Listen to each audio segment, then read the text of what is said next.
Ya, salam semangat belajar anak Indonesia. Halo semuanya, hari ini kita akan belajar informatika di kelas 2. Pada pembelajaran kali ini, kita akan belajar tentang algoritma dan pemrograman. Untuk tujuan pembelajarannya, yang pertama menjelaskan program, mengidentifikasi simbol, membuat program sederhana, mengidentifikasi hubungan sebab akibat, menggunakan kalimat, kemudian mengidentifikasi pengulangan atau looping, dan membuat program sederhana. Baik, kita akan memulainya. Simbol dan pemrograman. Nah, perintah dalam pemrograman dapat ditulis dalam bentuk simbol atau kode. Saya ulangi lagi, perintah dalam program dapat ditulis dalam bentuk simbol atau kode. Komputer memerlukan program untuk bekerja. Program komputer berisi algoritma untuk melakukan tugas-tugas tertentu, seperti mengetik, kemudian untuk berhitung, dan lain-lain. Algoritma adalah langkah-langkah berisi perintah untuk menyelesaikan kegiatan. Nah, langkah-langkah itu yang berisi perintah itu dapat dinamakan program.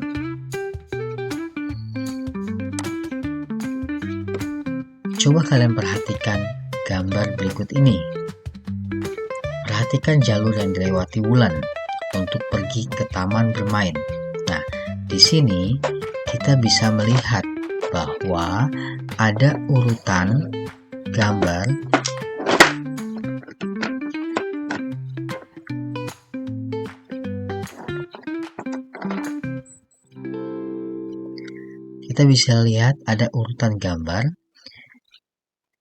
untuk mencari jalan yang benar agar bisa masuk ke rumah atau rumah untuk bermain di sini.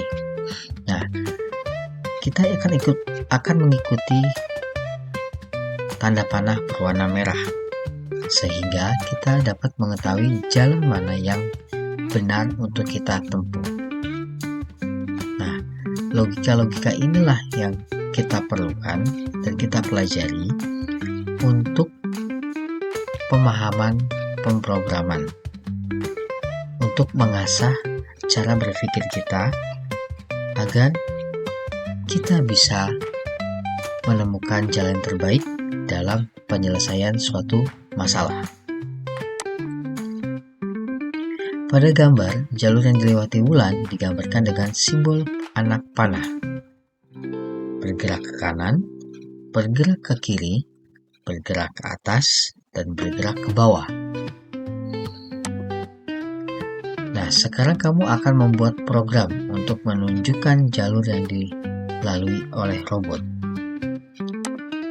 Silakan perhatikan gambar berikut. Robot ini bernama Ruby. Ruby dapat berjalan, bersuara, dan menggelengkan kepala. Ruby membantu manusia melakukan pekerjaan rumah.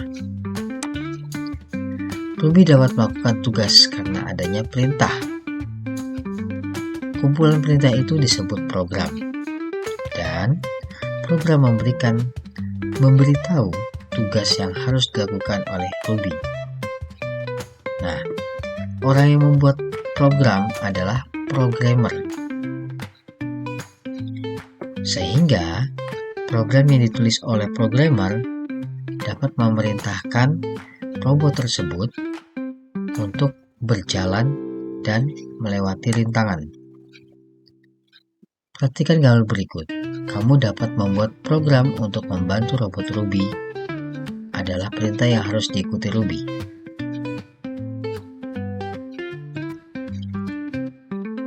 Perintah dituliskan dalam bentuk simbol seperti berikut ini. Bergerak lurus, ya, berbelok. Bergerak lurusnya bisa ke arah yang sebelah sini, atau ke arah sebelah sini, atau ke arah atas sebelah sini. Berbelok bentuknya seperti ini. Perhatikan gambar berikut. Mari kita bantu Ruby untuk pergi ke ruang tamu. Ruby tidak dapat melewati kotak berwarna kuning. Jadi, ada rintangan. Tidak diperbolehkan melewati kotak kuning. Jadi, dia tidak bisa langsung ke sini. Maka, perjalanannya seperti ini. Langkah-langkahnya, misalkan di sini ke atas, terus berbelok, kemudian ke arah kanan, turun, dan ke bawah sini, sehingga perjalanannya dapat sampai tanpa dia melewati kotak warna kuning, ya, karena tadi dari awal Ruby tidak dapat melewati kotak berwarna kuning, ada halangan, maka dia harus berputar untuk melewati warna kuning, kotak kuning. Nah, programnya dapat tulisnya seperti ini bentuknya.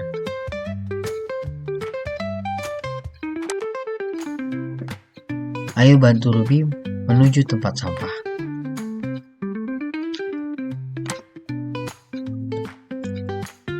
Bagaimana langkah-langkahnya? Nah, untuk membantu robot Ruby, kita bisa membuat langkah-langkah seperti bentuk yang seperti ini, ya.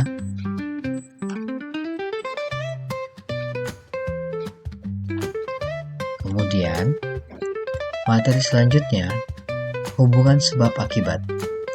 Hubungan sebab akibat disebut juga hubungan bersyarat atau kondisional, di mana dalam hubungan sebab akibat ditandai dengan kata jika dan maka. Simak cerita berikut. Mulan membantu ibu merawat tanaman. Mereka tidak selalu menyiram tanaman. Jika cuaca panas, maka mereka menyiram tanaman. Jika cuaca hujan, maka mereka tidak menyiram tanaman. Nah, disinilah ada kata-kata sebab akibat atau hubungan bersyarat dan kondisional. Saat berkebun, ibu dan Wulan juga mencabut rumput liar. Jika rumput liar tumbuh di dekat tanaman, maka mereka mencabutnya. Nah, berikut ini kalimat hubungan sebab akibat pada cerita. Jika cuaca panas, maka mereka menyiram tanaman.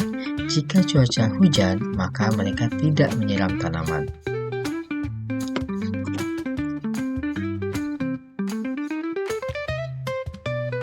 Berikutnya adalah pengulangan atau loop. Pengulangan adalah kegiatan yang dilakukan secara berulang-ulang. Pengulangan dapat juga disebut loop atau looping. Simak cerita berikut. Jessie dan Hani sedang belajar seni musik. Mereka mengikuti langkah-langkah pertama. Mereka bertepuk tangan. Setelah itu mereka berseru hore. Mereka mengulangi langkah itu 6 kali. Nah, ada proses pengulangan di sini. Ya, habis pertama tepuk, kemudian dia mengucapkan hore, tepuk hore, tepuk hore. Nah, dia melakukannya sebanyak 6 kali, ya. Tepuk hore 1, tepuk hore 2, tepuk hore 3, dan seterusnya sampai 6 kali. Nah, ini adalah proses pengulangan, ya. Nah, proses pengulangan ini juga bisa terjadi dalam pembelajaran olahraga. Jika kita berolahraga, ada gerakan yang sama berulang-ulang kali kita lakukan. Nah, itu adalah proses looping. Programmer menggunakan pengulangan untuk memberi perintah berulang kepada komputer. Misalnya, program memberitahu robot Ruby untuk bergerak maju 4 kali. Nah, ini bergeraknya 4 kali. 1, 2, 3, 4. Programmer harus menulis perintah 4 kali. Maka, kita dapat membuatnya menjadi bergerak maju seperti ini. Kemudian, perintah itu dapat disingkat dengan perintah loop seperti ini. Kalian bisa mencobanya di program kode.org.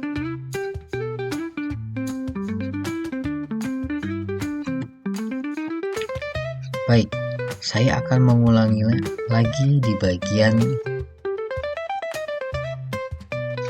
hubungan sebab akibat. Ya, contoh lain dari hubungan sebab akibat, jika kita tidak belajar dengan rajin, maka nilai kita akan kurang.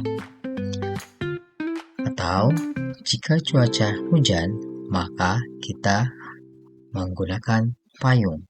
Nah, itulah hubungan sebab akibat. Kalian bisa mencontohkan yang lain, kalimat yang lain yang mungkin pernah kalian jumpai dalam kehidupan sehari-hari.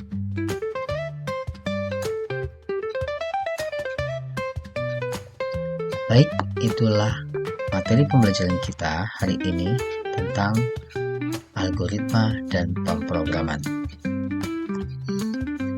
Silakan kalian pelajari lagi materi-materi yang ada di buku paket dan rangkuman yang sudah dibuat di buku paket. Sampai jumpa, selamat belajar, dan salam semangat belajar anak Indonesia.